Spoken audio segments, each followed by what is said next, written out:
नमस्कार दोस्तों, आज हम बात करेंगे बिहार के पटना शहर के नौबतपुर के तरेत पाली मठ की, जहां बाबा बागेश्वर धाम के धीरेन्द्र शास्त्री जी महाराज का आगमन होने वाला है और इसके लिए भक्तजनों में खासा उत्साह है।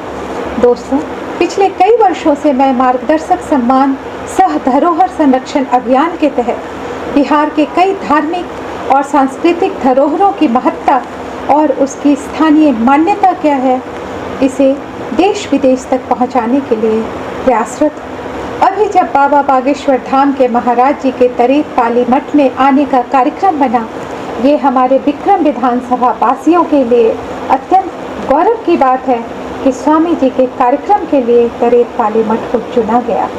पर अगर मैं ये कहूँ कि ये दुगने गौरव की बात है कि एक हनुमान भक्त को 250 साल पुराने बिहार के प्राचीनतम मठों में एक तरेत पाली आने का सौभाग्य प्राप्त हुआ, जहां भगवान श्री राम, माँ जानकी और बजरंगबली का धाम है, तो ये कतई अतिशयोक्ति नहीं होगी। दोस्तों, यहाँ की सबसे बड़ी विशेषता ये है कि यहाँ जो भी महंत रहे हैं, उन्होंने जाति धर्म से ऊपर उठकर लोगों की मदद की है।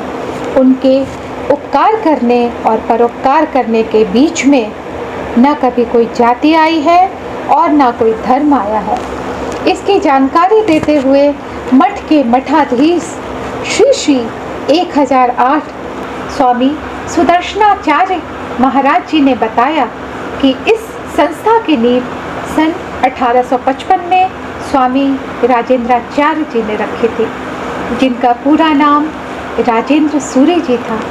राजधानी से तकरीबन 21 किलोमीटर की दूरी पर स्थित नौबतपुर प्रखंड के तरेत पाली गांव में स्थापित इस पवित्र मठ में संस्कृत की शिक्षा निःशुल्क दी जाती है। इस स्थान के भारत के कांचीपुरम, तमिलनाडु, कन्याकुमारी, वैष्णव मठ, बालाजी, नासिक, गुजरात, अयोध्या, वृंदावन सहित अन्य राज्यों में 55 मठ हैं। दोस्तों, अभी हम तरेत पाली मठ के बारे में बात कर रहे थे।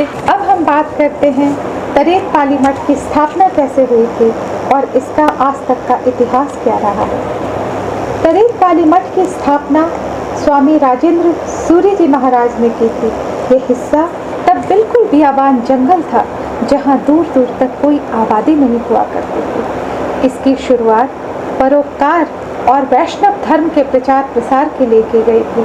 स्वामी जी महाराज उत्तर प्रदेश के नैमिषारण्य के रहने वाले थे और एक कानिकुब्ज परिवार में उनका जन्म हुआ था। विष्णु अवतार रामानुज जी के बाद ये 5वीं पीढ़ी के थे। संवत 2017 अर्थात सन 1960 में लिखी गई श्री स्वामी प्रंकुशाचार्य के स्वामी राजेंद्र सूरी जी महाराज के जीवनी के अनुसार कहते हैं कि विष्णु भगवान के 4 अवतार के बाद कलयुग में दक्षिण भारत के मद्रास के भूतपुरी गांव में स्वामी रामानुजाचार्य जी का अवतरण हुआ था। उसके बाद श्री बर्बर मुनि का जन्म हुआ। जब उनसे भी वैष्णव धर्म के प्रचार प्रसार का काम अधूरा रह गया, तो फिर भारत में उत्तर प्रदेश के नैमिषारण्य के मितौली गांव में श्री राजेंद्र सूरी जी महाराज का अवतरण हुआ। कहते हैं कि नैमिषारण्य के तीर्थ होने के कारण उनके घर साधुओं का आना जाना लगा रहता था। एक बार उनके घर में साधु मंडली आई, जिसके लिए घर वालों ने भोजन का इंतजाम किया, जिसमें दाल उड़द की थी। साधुओं ने अरहर की दाल मांगी तो उनकी माता ने कहा कि घर में अरहर की दाल मौजूद नहीं है।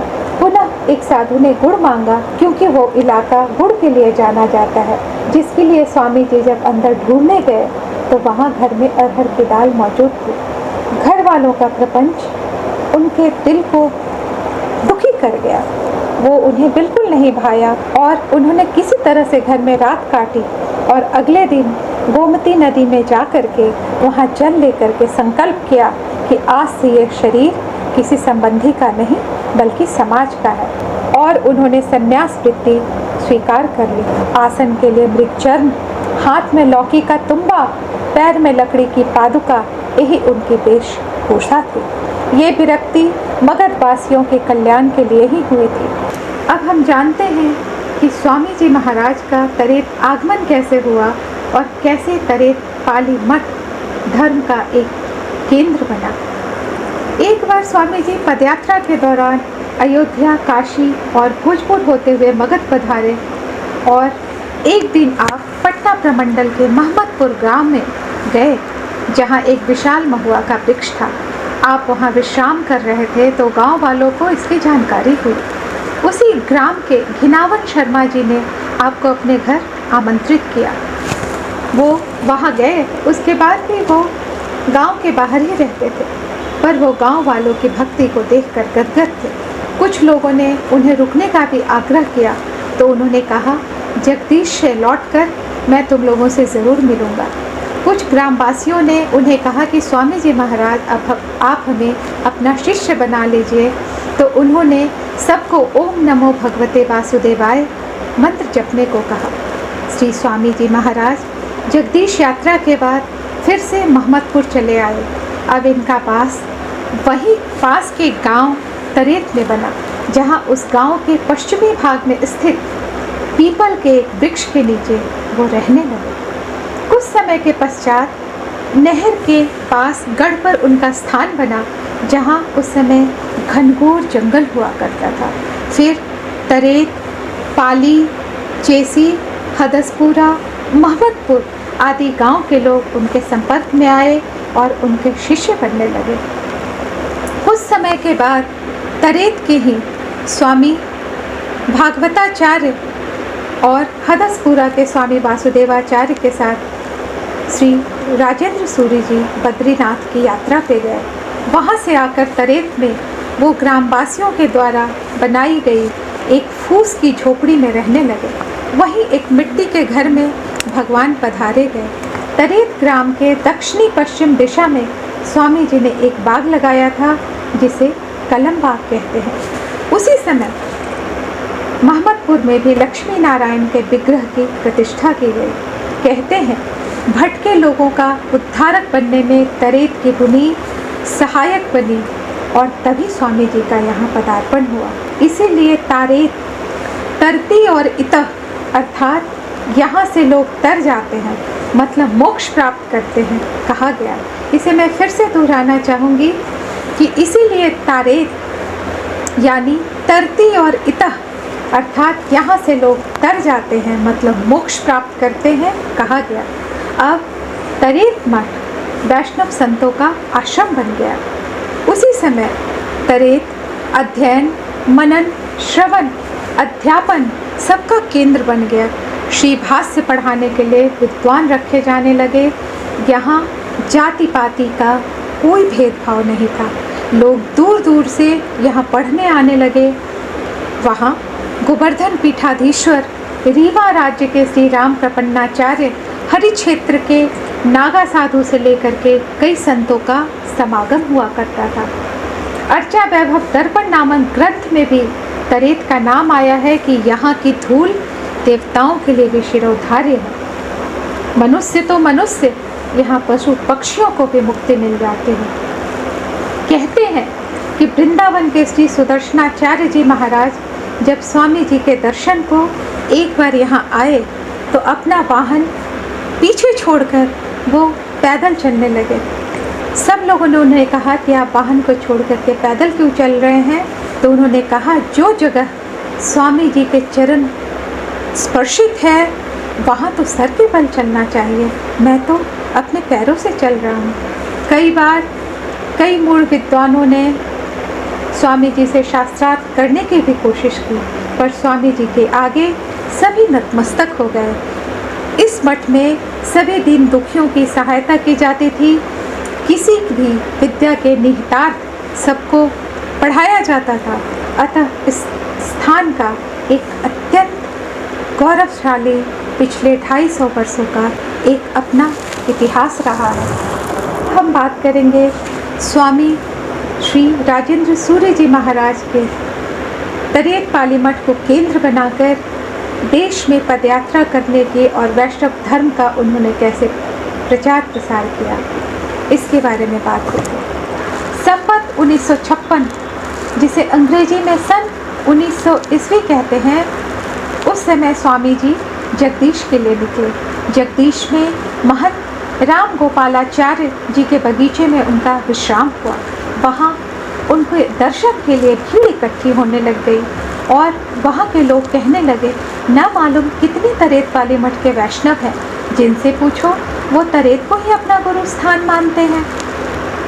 ये मैं दोस्तों 1900 की बात बता रही हूँ, जो पूरे 123 साल पहले की बात है। उस समय भी तरेत का नाम इतना फैला हुआ था। स्वामी जी के दर्शन को लोगों का तांता बंधा रहता था। उनके दर्शन से लोगों के नैनों को तृप्ति ही नहीं मिलती थी। यहाँ तक कि सभी पंडे पुजारियों में सिर्फ तरेत की ही चर्चा होती रहती थी। यहाँ से उनकी दक्षिण भारत की यात्रा शुरू हुई। उस साल वहाँ भयानक अकाल पड़ा था। सबके प्रति सेवा भाव रखते हुए स्वामी जी महाराज हैदराबाद, मुंबई, द्वारका, पुष्कर, मथुरा, वृंदावन होते हुए फिर से पूरे 7 साल के बाद पुनः तरेत पहुँचे। सभी भक्तजनों में खुशी का संचार हो गया। उनके प्रमुख शिष्यों में से एक महंत श्री स्वामी वासुदेवाचार्य जी उनके इस किताब को और आगे बढ़ाया।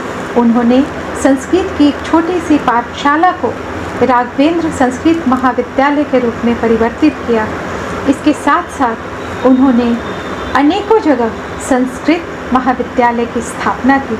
स्वामी धरणीधराचार्य और वर्तमान में श्री श्री 1008 स्वामी सुदर्शनाचार्य जी की देखरेख में यह स्थान देववाणी के प्रचार प्रसार में अग्रसर है और इस मठ का संरक्षण कर रहा है।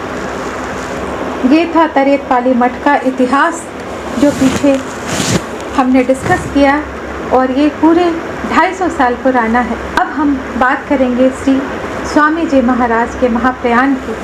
संवत 1972 में, जो सन 1916 ईस्वी था, बसंत ऋतु के समय उनके महाप्रयाण की तैयारी थी। उन्होंने अपने शिष्य परांकुश जी को कहा, जिन्होंने इनकी ये जीवनी लिखी है, उनको कहा कि मेरे महाप्रयाण के बाद मेरे शरीर का दाह संस्कार यही कलम बाग के बीच होना चाहिए। हम सब वैष्णवों के लिए तरेत ही तीर्थराज है और भगवान राघवेंद्र ही दिव्य विभूतिदायक है। फिर उन्होंने रात में कहा कि मैं वैष्णव हूँ और मुझे इन लोगों को देख करके अत्यंत दुख हो रहा है कि ये मेरे जाने के बाद दुखी हो जाएंगे, अतः मुझे बक्सर ले चलो। जाते समय उन्होंने भगवान राघवेंद्र के सामने बैठ के प्रार्थना की और उन्होंने उनसे कहा कि भगवान, मुझसे आपका मंदिर ना बन पड़ा, अपने भक्तों से बनवा लीजिएगा। उनको विदा करते समय सबकी आंखें बरस रही थी। उन्होंने सबको आशीर्वाद दिया और कहा कि तुम लोगों ने मेरी बहुत सेवा की है और मैं तुम लोगों को आशीर्वाद देता हूँ कि तुम्हारा सदा मंगल होगा। आप लोग इसी तरह से भगवान राघवेंद्र की पूजा अर्चना किया कीजिए और तरेत पाली मठ का यश दूर दूर तक सदैव फैलता रहेगा। अतः मैं आप लोगों से अनुरोध करती हूँ कि आप सब तरेत पाली मठ के इस इतिहास को जानिए और कम से कम वैष्णव धर्म के प्रचार प्रसार के लिए रहा ये केंद्र तरेत पाली मठ के दरबार में आइए और भगवान की पूजा अर्चना कीजिए। अंत में मेरा आप लोगों से यही संदेश है कि आज जब बागेश्वर धाम के धीरेन्द्र शास्त्री जी महाराज के आने का विरोध हो रहा है, तो मैं ये कहना चाहती हूँ कि अगर हम जाति और धर्म से परे उठ जाएं और ये सोचें कि आज तरेत पाली मठ के बारे में पूरे देश में लोग जानना चाहते हैं और हम अपना इतिहास इन्हें बता पाने में अगर अक्षम हो रहे हैं, क्योंकि हम अपनी विरासत, अपने धार्मिक और सांस्कृतिक धरोहरों को सही ढंग से सहेज नहीं पा रहे हैं, तो दोस्तों मैं आप लोगों से अनुरोध करती हूँ कि आप प्लीज़ उनके आगमन का विरोध करना बंद कीजिए। और अभी ऐसी कितनी ही चर्चाएं होंगी और ऐसे कितने ही धर्म के कार्यक्रम होंगे जहाँ पे हमारे तरेत पाली मठ की महत्ता जनमानस तक पहुंचेगी और लोग इसके बारे में जानेंगे और बिहार में एक धार्मिक और सांस्कृतिक स्थल के रूप में ये डेवलप होगा। जय राघवेंद्र। मैं बड़ी विनम्रता से आप लोगों से ये कहना चाहती हूँ कि अभी मैंने तरेत पाली के बारे में जो भी कहा है, वो जितनी भी जगह से मुझे शोध करने के पश्चात जानकारी मिली है, पूरी तरह से उससे प्रेरित होकर के ही कहा है। अगर कोई त्रुटि हुई है अकारण अज्ञानवश, तो उसके लिए आप लोग मुझे क्षमा करेंगे और मुझे सुधारने का प्रयास करेंगे। जय राघवेंद्र।